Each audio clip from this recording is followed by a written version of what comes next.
can't fit your clothes well and look your best if you don't know what you're working with. A very good evening, scouts, cubs, and parents. I'm Moad Himaz, your host for today, and I warmly welcome all of you for the insightful webinar on coping with video game addiction at the 56th Colombo Camporee 2021. Tonight, we've got Dr. Ashan Pathirana, Registrar, Community Medicine at the Health Promotion Bureau of Sri Lanka, to facilitate on an insightful webinar on the topic on hand today, coping with video game addiction. I would like to start off proceedings by thanking Dr. Ashan Pathirana for accepting our invitation amidst your busy schedules and joining us with this insightful webinar. Without further ado, let's start off with the session. Dr. Ashan, since the COVID-19 pandemic affected us, the schools have been closed for extended periods, and children and their parents were expected to immediately adapt to a digital learning environment in this digitalized world.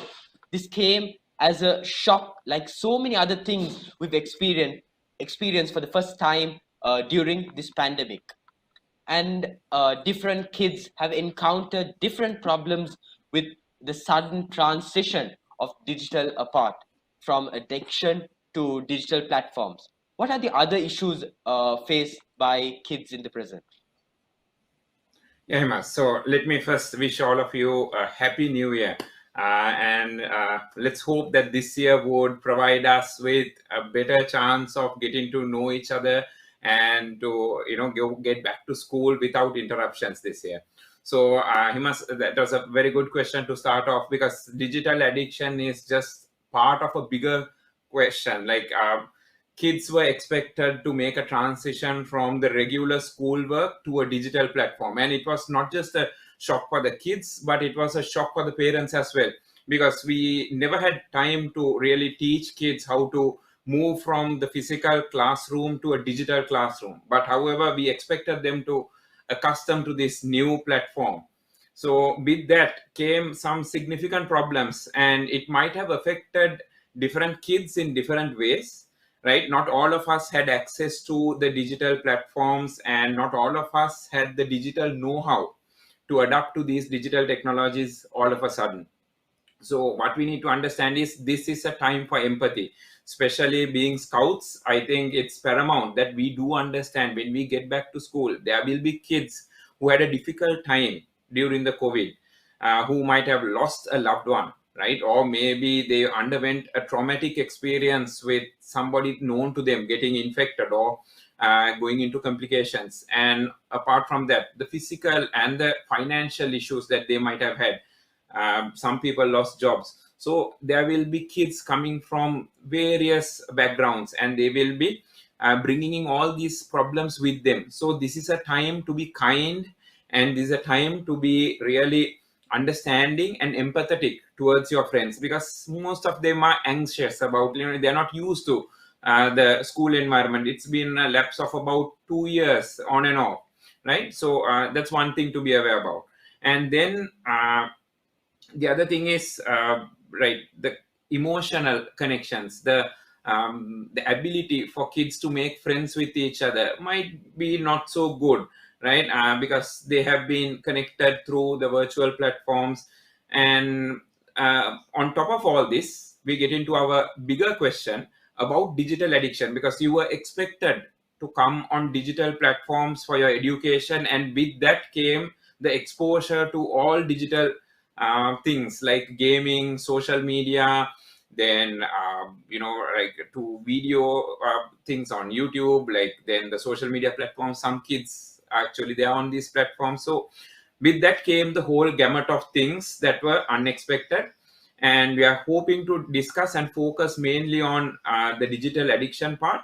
But to start off, it's a good question, and it's a good start off point to be empathetic towards the other kids, because there's a role to be played by the scouts when you get back to school to look after the most vulnerable and the ones who are affected by this COVID situation. Sir, you did state a really good point. You did mention the word digital addiction. So Yeah. is digital addiction a real issue? Because this issue has been there among the youngsters in the present society, including me and also the grown-ups. So is digital addiction a real issue? Yeah, Himas. So see, this is where we need to look at things in a very practical manner. So we all talk about saying digital is bad, digital is always, like causing problems. But then again, you realize that when everything shut down, digital was the only way forward for us to continue the education, for people to continue with their work from home, right? Even doctors, we had to consult the patients through digital technology. So we can't say that everything that is digital is bad. But if we look at digital addiction, it's real. See, there are certain components in these digital platforms that makes it extremely addictive towards people. It's not only for kids, even for adults. These digital platforms are extremely addictive.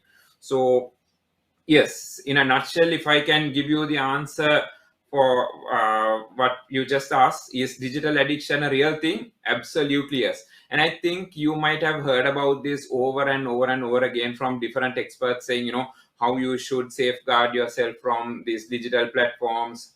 And even the parents who are joining us might have heard how to keep the kids safe. And also, let's not go into details about that because, like the question is real, but we'll try to find the middle path, because it's not about cutting off the children from the realities of the world, because the world is moving at a pace and it's taking on different things, and we can't just expect our children not to adapt to these things. So the short answer, Imas, is that yes, it is a real issue. Definitely. So now digital addiction do come from digital platforms. So the platforms that we are in, which are digitalized. So what makes these digital platforms addictive to an extent Yeah. where the problem, that's where the problem comes from. So what makes digital platforms addictive? Yeah, so this is the part where we think that everybody should be aware of. See, just saying don't get addicted to digital platforms doesn't really help anyone, right? So you might have been told by different people saying, okay, don't get addicted to this. You have to just, move on with things. But then again, if we do understand what makes these digital things very addictive, then you will know how to get away from it. Because see, it's a trap that is being laid out for you, and if you know how to get around it, and when you see the traps being thrown at you, if you know that it's a trap, you will be able to walk around it. So if you look at how the industry of happiness, right, it's a major thing in the world. So things that makes you happy, so from different food items to drinks to various things are being promoted to kids on these lines of happiness. So what happens is, when you get a pleasant experience, what we see is like a small dose of dopamine in the body comes out. So that's what makes you happy. So what happens is we all go after it. So that's why when we experience something good, we keep going after the thing to see if we can get that same experience again. So that is how we as humans are accustomed. So the concept is called instant gratification. So earlier, when you want to achieve something, to get something that makes you happy, you had to work hard for it. So the olden days, even the parents would relate that they had to work hard to achieve something. But then with this digital platform, what has happened is these small doses of dopamine, the small doses of happiness, comes with the click of a button, right? So in social media, you see somebody liking your photo, or you do something and put it on social media, and you wait for others to say something good about you. So the moment they say, when you hear the sound of a message coming through, that sound itself makes you happy. So this is a concept which we call as instant gratification. This is extremely addictive. What happens is, every time something good happens, right, you reward yourself with something. So when you know that you can get that experience over and over and over again on this digital platform simply by clicking a button, right, so you get naturally addicted to it. So I mean, it's a nice story to actually understand how this thing has changed. Earlier, when the internet was first available in the 1990s for us, right, as 90s 80s kids, we experienced internet for the first time, and it was basically like one way thing, where you see things on the internet just like how you would see it on the newspaper or the TV, for instance, right? And then came the era of social media with in the early 2000s, right? The first ones were like high five. Most of you might have not even experienced it. Like so that was the first one that came out at a global scale. And the difference was now you were able to talk with two people. Even in gaming, you might have seen what's addictive is the multiplayer versions where you team up with people and a lot of characters and players come in. So that form came into the social media where it's not basically you going out and seeing something that some other person has done, but you have your own opinion about things. So with all that, what happened was the internet started evolving, even though we are not catching up that fast. And the problem with social media is that it's learning about you. They know more about you than sometimes what we actually know about ourselves. So these algorithms, these artificial intelligence systems, the machine learning capabilities, so these algorithms are mapping out what you would prefer and always giving you exactly what you want. So this is quite dangerous because it can take you on a path that you don't even know. So this is why we are seeing people who are onto social media have this extreme views about things. If you like something, the social media will show you things that always support what you already like. So it doesn't show you the other side of things. So we might have seen even during the election times and all, people think towards extreme side. One guy thinks this is exactly what is right, and another group thinks no, this is what is right, because they are seeing two different versions of reality on these social media platforms. So this ability of the social media platforms and these gaming platforms to understand what you like the most, what you desire the most, and adapt the game and the environment to suit you the most makes it extremely addictive. It's not like one size fits all type of things that we had earlier, where you have one version of the game and you play it and that's it. No, these are adapting towards the user.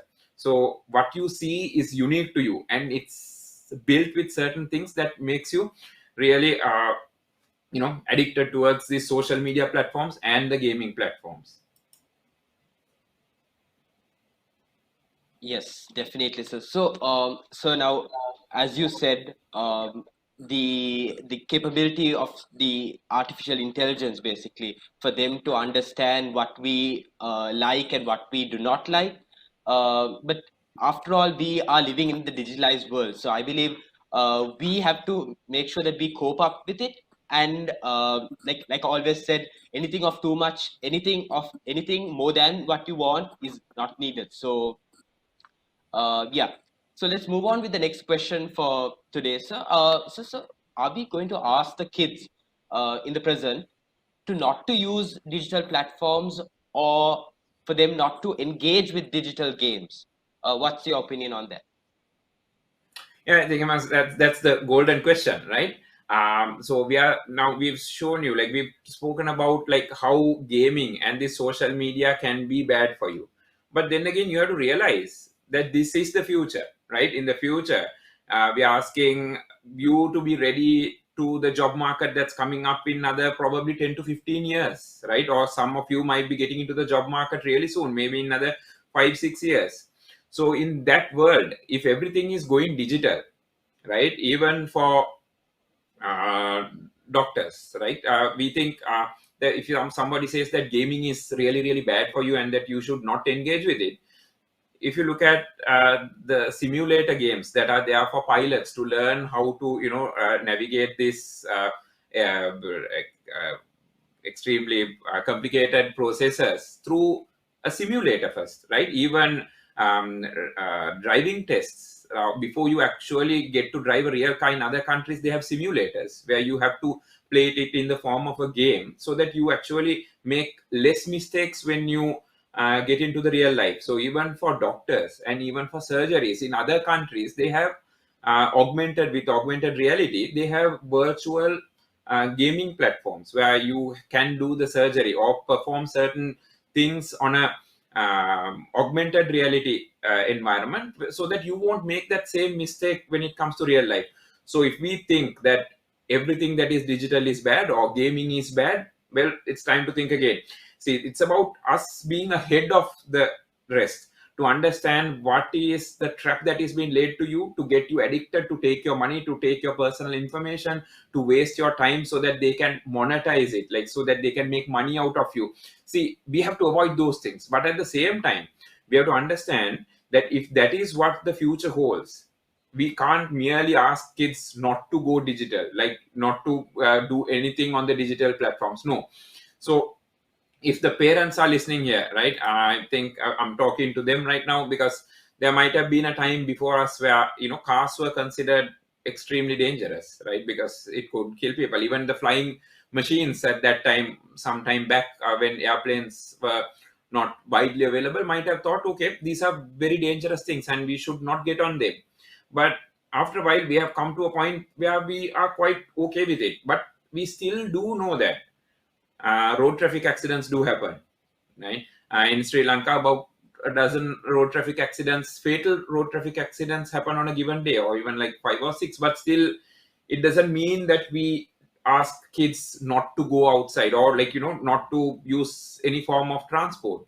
What we do is we teach kids and the adults alike how to use these things in a manner where it causes less damage or no damage at all, and we create laws so that the damage doesn't come through. So the same applies to these digital platforms as well. You have to realize that yes, there is a dark side where you don't want to tread, but there is a future in this. Because if we are expecting kids who are listening here today to perform in a world where they're expected to excel in these digital technologies, there is no way we are going to ask you not to engage with these digital platforms. But the idea is to empower you, give you the power to understand what is harmful and avoid that, and understand what is useful and what will really make you grow. Because there are so many like education platforms that are coming up. You can do earlier, you have to be rich to go abroad to study, to get good tutors or good universities to teach you. But now online education has become a big thing, and some of the things are available for you on digital space. Even on YouTube you can find education material which will teach you things better than some books, right? So that's where we are. So the idea is to do what is good and avoid the dark side. So let's get out of this idea that everything digital is bad, and try to find the areas where the gaming, I will discuss later on, like about like which aspects of gaming and what type of games are actually bad for you, and what are the good things that you can do with it.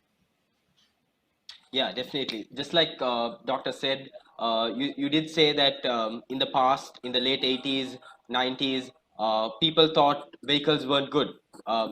Flying wasn't good. But with time, it gradually changed, because anything, even if you take a vehicle, like driving a vehicle for an example, if you drive it, you're supposed to have a limit, right? You're supposed to not, like, I mean, past, like, you're not supposed to speed, go over the limit that is been that you're being limited to. So just like that, even over here, you have to have a limit, I believe. That's what you try to say, right, sir? Absolutely. Yes, Yeah.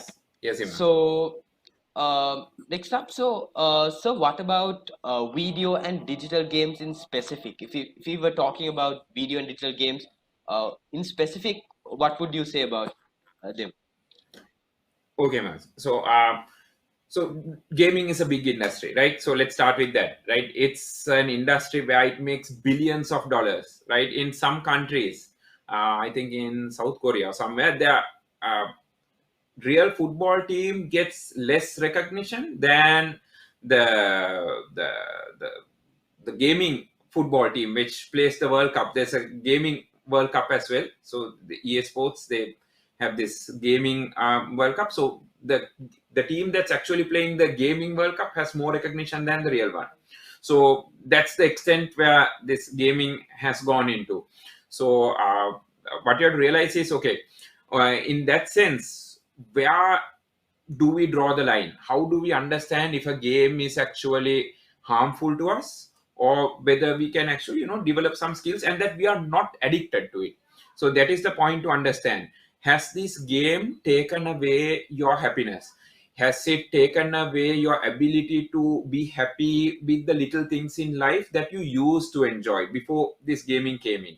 So, so let's take a few examples, like the games like Grand Theft Auto, GTA, then God of War, PUBG, Fortnite, Clash of Titans, the Hitman series. These are the ones that are designed to really bring out the dark side in you.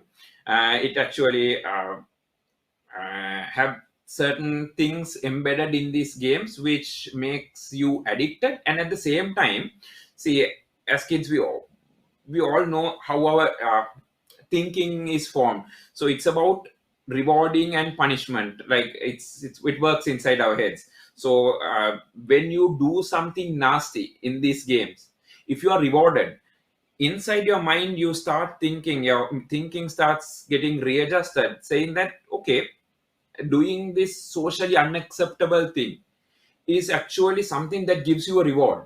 So deep inside, it starts changing the way that you think. So some kids have actually lost touch because they with reality and this virtual experience, they don't know what is the real good, as we call it, and the virtual good. So they think giving money to somebody on the virtual thing or helping somebody virtually is equivalent to actually helping somebody in real life. Like say, rather than there's a kid who needs food, right? Rather than really like making an effort, doing a fundraiser, maybe as like as scouts, you guys do a fantastic job in helping the vulnerable and making the society a more pleasant place.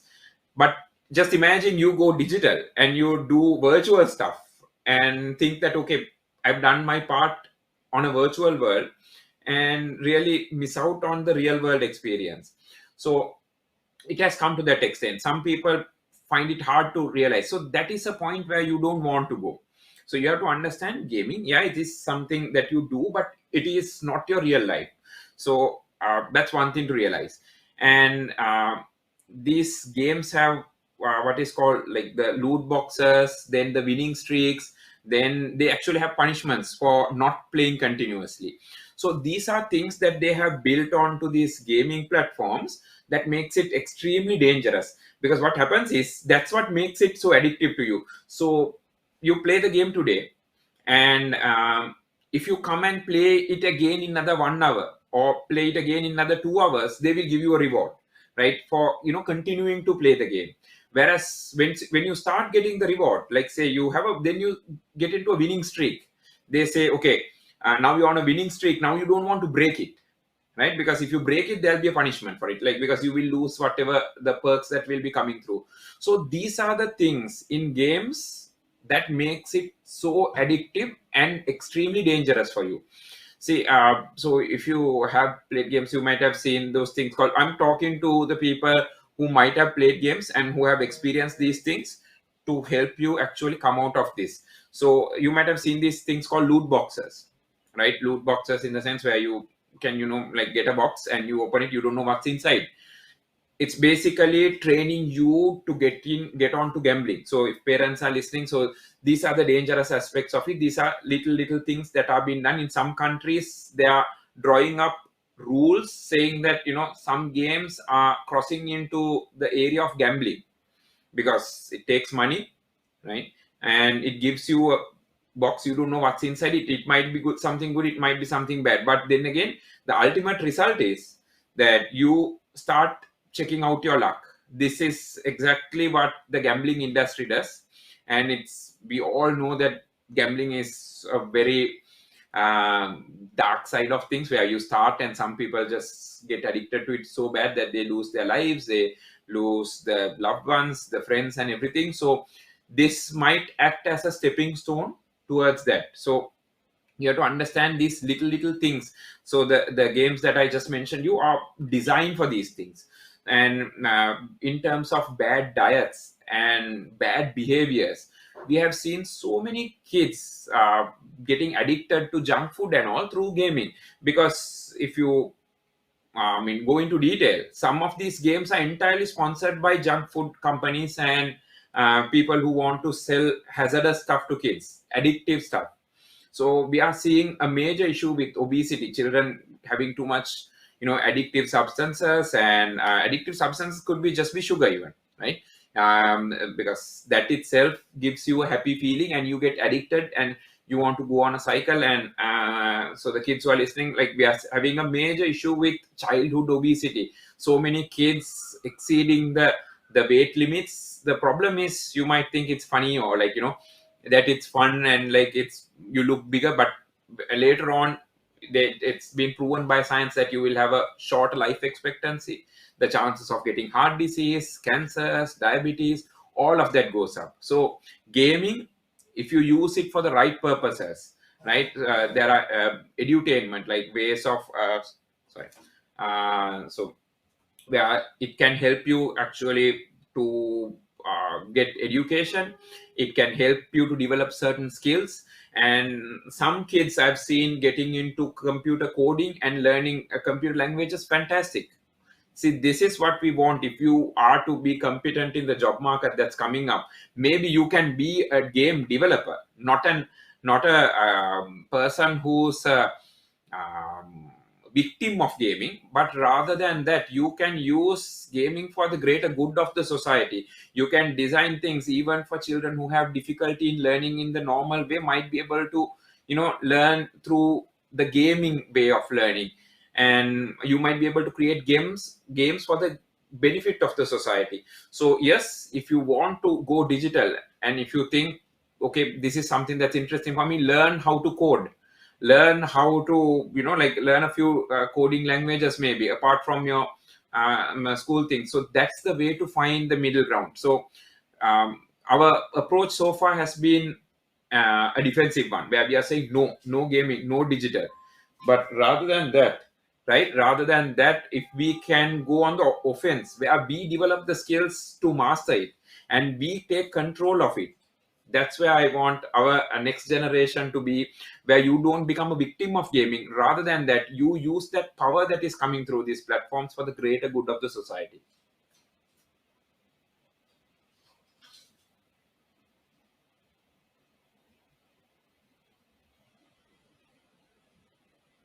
Thank you, sir. Himaz? Yeah. Thank you, sir. You did highlight a lot of important points, such as understanding the reality, because most people are lost in the game world. Like when they start playing games, they are literally lost, and they do not know what the reality is out there. And also, you did highlight a lot more important things that we could take into our lives, and also few things that we could stay away uh, for the betterment of ourselves and the people around us.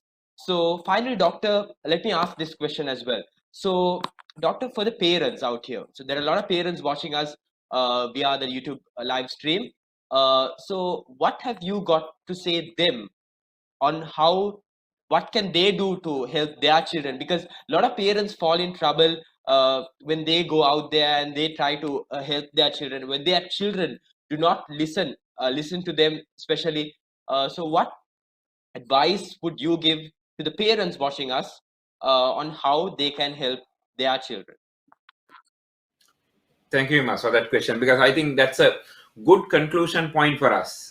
Because we spoke about, okay, what are the bad things about digital, what are the good things, how to make the most of it. But at the end of the day, there should be at least a few things that we can do right now, maybe from tomorrow onwards, that will help you to be better in this new digital environment. So the first thing for the parents would be to start learning. You yourself should be able to handle some of these. I know it's quite challenging. It's very difficult to keep tab of the new developments and the new things that are coming up. But if we are to help our children to navigate these digital spaces, you have to come on board. And even for the kids, what I would say is, like, you have to have a sidekick for you guys. So that will be your parents through the most difficult times in life, when everyone else is not there for you, or your parents will always be there. So the best companion that you could have in these digital platforms would be your parents. So one thing, the first thing that I would like to say is the parents getting involved with the kids, whether it is gaming, whether it is social media. playing it defensive and asking kids not to do things is not going to work.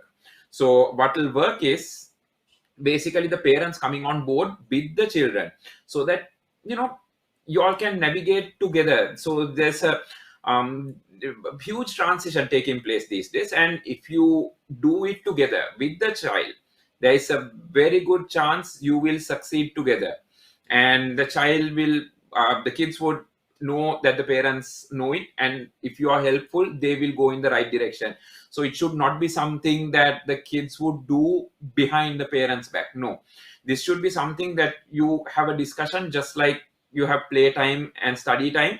So even for digital, there should be control, but it should be something mutually decided between the parent and the child. So the first thing is, be the friend, right? Be the parent and not a teacher. So sometimes with these digital platforms, what has happened is the parent has become the teacher as well. But what the kid needs, right, what the kids are expecting is for you to be the parent, the support, the person who's always there no matter how bad things are. Because as kids, we have all made mistakes and we have been sidelined. I mean, it's very difficult for a teacher to give individual attention to each and every kid in a class. So therefore, what we expect, like what a child would expect from a parent is to be there for you no matter how bad things become. Even though you made the biggest mistake or you did something really, really, really bad, for the rest of the world, the parent is the person who will stick by you and always help you to come out of it. Because see, we are not perfect, none of us are perfect by birth, we all make mistakes. We just need that one person who believes in you to help you through this difficult transition. So be the friend, start learning these processes, be the parent and not the teacher. Because saying what is right and what is wrong, being all controlling, is not the way. But to be that supportive character where you get together and make the decisions. So and the other thing is, have a schedule. Like, don't just open up this Pandora's box where kids could do anything and like it's a limitless thing. No, that is extremely dangerous, because these environments are designed to get kids like pulled into them, and then they can take them in their own journey. So in order to prevent that, there should be a well planned out schedule. So they can have a playtime, they can have a time to go into the digital spaces, and these things, plans can be amended, plans can be rediscussed. One good thing is, if the parents and the children can actually have a meeting, like where they all have a say in what is good and what is bad, and maybe have a discussion to plan out these things. The plans can be changed, amended, as we go on. Just like how things change in a company, you can work out a plan with the kids. And then the most important parts, make sure that the kids get a chance to connect with each other, because we don't know if the school life will come back to normal like what we used to know, because new variants are coming on. This Omicron variant, yes, less severe, but it's spreading fast. A lot of countries are going into issues with it, and hopefully with the vaccines being deployed in Sri Lanka in an extremely fast manner, will save us this time. But who knows what will come in the future. So with that, you have to give the opportunity for kids to connect even online. It is not an issue, because say you cannot cut down on that, because this is something that is important for kids, the social experience, because that's, for me, is one of the key things from school. Apart from the books and what we learn, the science, the classicals and the history and all, the chance to connect with each other, to understand emotions, to be a good person, to be a good friend, those things are, the opportunities are quite less with the schools being closed. So if at all, if the schools does not function as normally sometime in the future, you have to give the opportunity for the kids to at least connect on digital platforms. And the best thing that we can give for the kids is to make time to play with them, because if they don't get to go to school and spend that time playing, well, the best alternative is for us to somehow try to make some time to spend with them. And always talk to the teachers, right, and explain, because sometimes I told you that the teachers are unable to give individual attention. At that time, it might be you who will have to talk to the teachers and say the real situation that the child is undergoing. And with all that, remember to be happy, because what you go through, what the parents experience, is extremely important for the child to grow up looking at you as a role model. They don't want you to be the stressed out, always worried about the children, or always worried about things, always making sacrifices. No, they want to see a parent who is happy. You have to be the role model for the children. So the children, you have the responsibility to make sure that your parents are also happy, because that's part of the teamwork that you have to play at home. So not just the kids, not just the parents, the whole team needs to be happy. So I'll leave you with just 3 tips when working in front of the screen for a long time. It's good for the parents as well as the kids. It's called the 20-20-20 rule. So when you're working on a digital screen, every 20 minutes, try to look at an object that's at least 20 meters away, right, or 20 feet away, right? Because you're looking at a very close distance things, your screen, so your eyes get the strain. So look at an object that is about 20 feet or say 20 meters away, and wait for 20 seconds. So let your eyes relax before you get back to the screen again. So that will be like a small tip to wrap up things. Himas, if there are any questions, I'm happy to take them now. Definitely, sir. So I believe we haven't got any more questions. But thank you, sir. You did share a really, you did share a lot of information that would have been helpful not only for the scouts but for the parents as well. Finally, thank you, sir, for joining with us today amidst all your busy schedules at the 56th Colombo Camporee and sharing your insightful thoughts on the topic on hand, coping with video edits. But definitely, I believe, sir, we didn't limit ourselves to the topic. I believe we did go Yes. away. We did go around the topic, and we did speak a lot more, and we did learn a lot more, uh, important information we scouts or teens or the youth of tomorrow, and parents as well would need to cope with the modern digitalized world. So with that said, see you all at another session at the 56th Colombo Camporee. This is me, Mohad Himas, signing off.